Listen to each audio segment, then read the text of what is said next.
আসসালামু আলাইকুম। কেমন আছেন আপনারা সবাই? আশা করছি আল্লাহর রহমতে অনেক অনেক ভালো আছেন। আমিও আলহামদুলিল্লাহ বেশ ভালো আছি।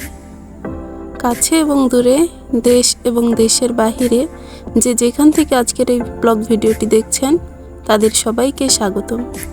Welcome to my channel and welcome to my new blog video. তো দেখুন, আমি এখানে কয়েকটা আম কেটে নিচ্ছি। আসলে এগুলো রূপালি আম, অনেকেই এটাকে আমরুপালি আমও বলে থাকেন। আর এই আমগুলো আমার মামা শ্বশুর আর কি পাঠিয়েছেন কাঁচা খাওয়ার জন্য। তো এই আমগুলো কিন্তু কাঁচা অবস্থায় খুবই টক থাকে, তো যার কারণে আমি ভাবলাম যে এত টক আম এতগুলো খাবো কেমন করে, এগুলো থেকে একটু আচার করে রাখি, তাহলে এটা আমার জুনায়েদ সহ আমি পরিবারের সবাই আর কি সুন্দরভাবে খেতে পারবো। তো আমগুলোর আটি কিন্তু খুব একটা শক্ত হয়েছিল না, মোটামুটি হয়েছিল আর কি, এজন্য এগুলোকে একটু বেশি টুকরা করলাম।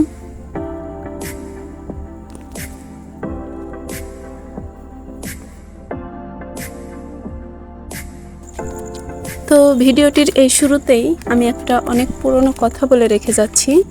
ভিডিওটির এই পর্যন্ত কে বা কারা দেখেছেন তারা প্লিজ একটা লাইক দিয়ে দেখবেন, কারণ আপনাদের একটা লাইক আমাদের পরবর্তী কন্টেন্ট ক্রিয়েটরদের জন্য অনেক সৌভাগ্য নিয়ে আসে, যেটা আমি প্রায় ভিডিওতেই বলে থাকি।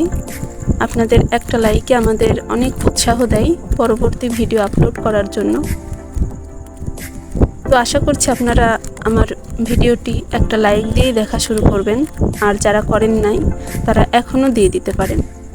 আর যারা আমার চ্যানেলে নতুন তারা প্লিজ আমার চ্যানেলটিকে সাবস্ক্রাইব করে রাখবেন এবং পাশে থাকা বেল আইকনে ক্লিক করবেন।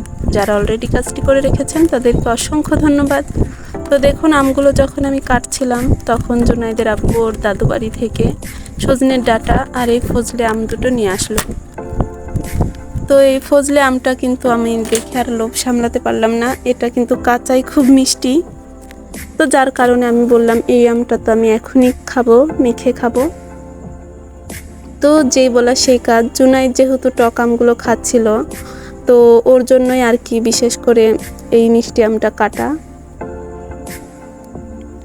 আসলে ফজলি আম যে চেনেন সে হয়তো বা জানেন এটা কেমন মিষ্টি, আর যেগুলো পড়ে ফেটে যায় সেগুলো কিন্তু আসলেই দুর্দান্ত স্বাদ।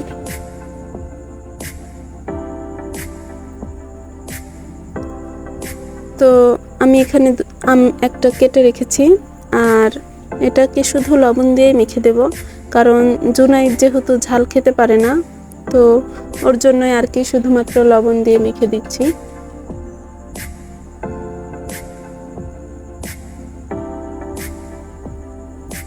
আর এদিকে আমি আচার দেওয়ার জন্য আমগুলোকে সুন্দর করে হলুদ দিয়ে মেখে রেখেছি, এগুলো এখন রোদ্রে দিয়ে দিব।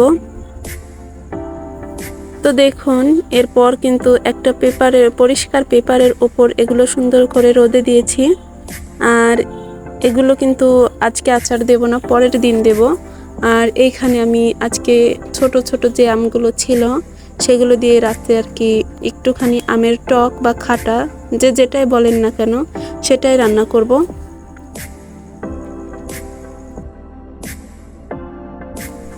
তো খাটাটি তৈরি করার জন্য প্রথমে আমি এখানে পানির মধ্যে হালকা অল্প একটু লবণ দিয়ে আম দিয়ে খুব ভালো করে এটাকে ফুটিয়ে নিচ্ছি। আসলে শুধু ফোটালেই চলবে না, এই করালি আমগুলো অনেকটাই শক্ত হয়ে থাকে, তো তার জন্যই এগুলোকে ভালো করে সেদ্ধ হতে দিচ্ছি আর কি।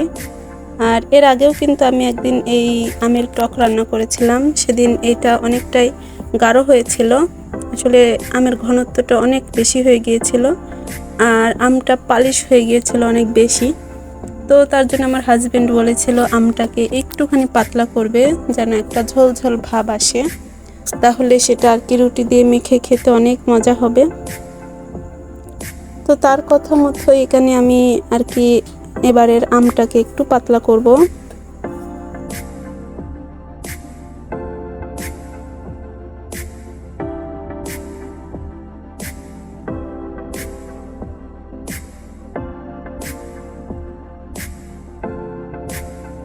তো আমটা সিদ্ধ হওয়ার পর আমি এখানে সুন্দরভাবে ঘেটে নিয়েছিলাম।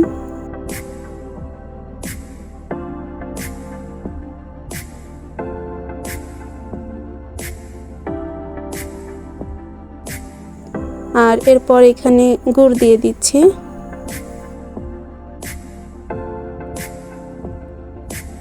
এখানে আমি আসলে খেজুরের গুড় ব্যবহার করেছি। আপনারা চাইলে গুড় অথবা চিনি যে যেটা খুশি সেটাই ব্যবহার করতে পারেন। আসলে গুড়টা দিলে কিন্তু এর কালারটা অনেক সুন্দর আসে। আর যে যেমন টক মিষ্টি স্বাদ পছন্দ করেন সে তেমনটাই দিবেন।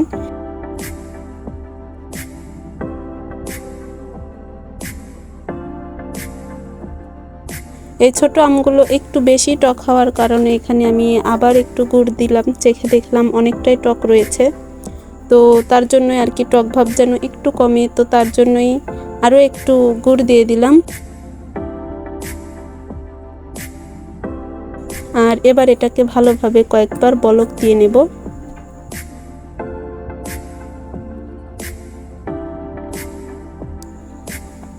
তো দেখুন, আপনাদের সঙ্গে কথা বলতে বলতেই কিন্তু এর অনেক বলক উঠে গেছে।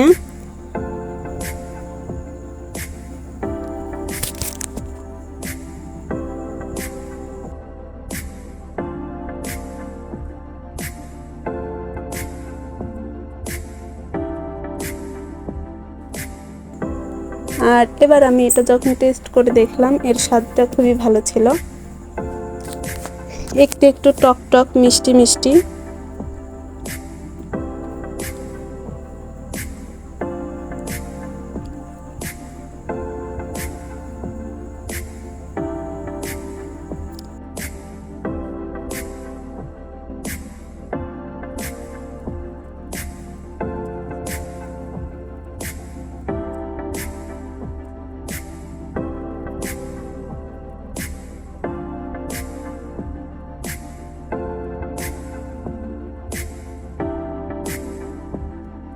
তো দেখুন, এটাকে এবার আমি সুন্দরভাবে উঠিয়ে নিয়ে কড়াইটাকে আবার ধুয়ে আর কি দিয়ে দিলাম। এটাকে এখন আমি সরষে তেলে দেব।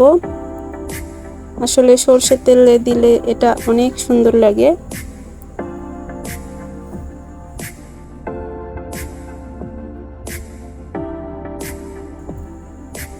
তো এখানে অল্প একটুই সরষের তেল ব্যবহার করলাম। আপনাদের ঘরে সরষের তেল না থাকলে সয়াবিন তেলও ব্যবহার করতে পারেন, এটা অপশনাল, তবে সরষের তেলটাই বেশি প্রেফার করব আমি। আর এরপর একটু রসুন কুচি দিয়ে দিচ্ছি। আপনারা চাইলে রসুনটা থেতেও করে দিতে পারেন, আমার কাছে কুচি করে দিলেই বেশি ভালো লাগে।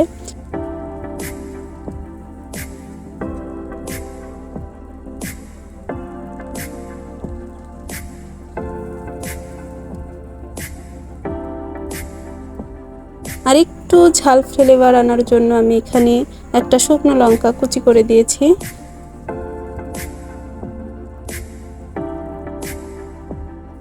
আর দিয়ে দিলাম কয়েকটা সরষে দানা। সরষে দানাগুলো দেখুন সুন্দরভাবে ফুটে উঠেছে। তো ঠিক সেই মুহূর্তে আমি এখানে আগে থেকেই সেদ্ধ করে ঘেটে রাখা আমগুলোকে দিয়ে দিচ্ছি।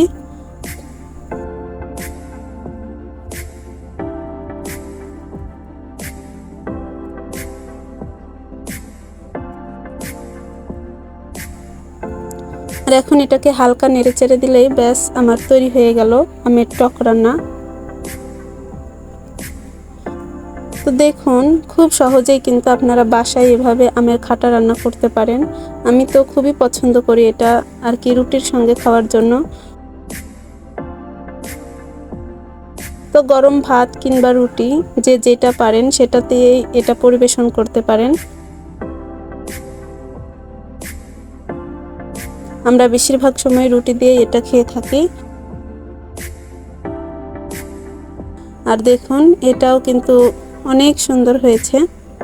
তো কেমন লেগেছে আপনাদের কাছে প্লিজ আমাকে কমেন্ট করে জানাবেন।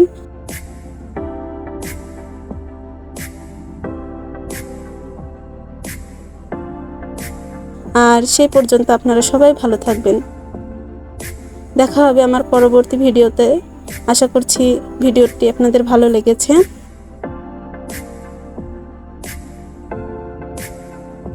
আর এই পর্যন্ত যারা আমার ভিডিওটি দেখেছেন তাদেরকে অসংখ্য অসংখ্য ধন্যবাদ। ভালো থাকবেন আপনারা সবাই। আল্লাহ হাফেজ। আসসালামু আলাইকুম।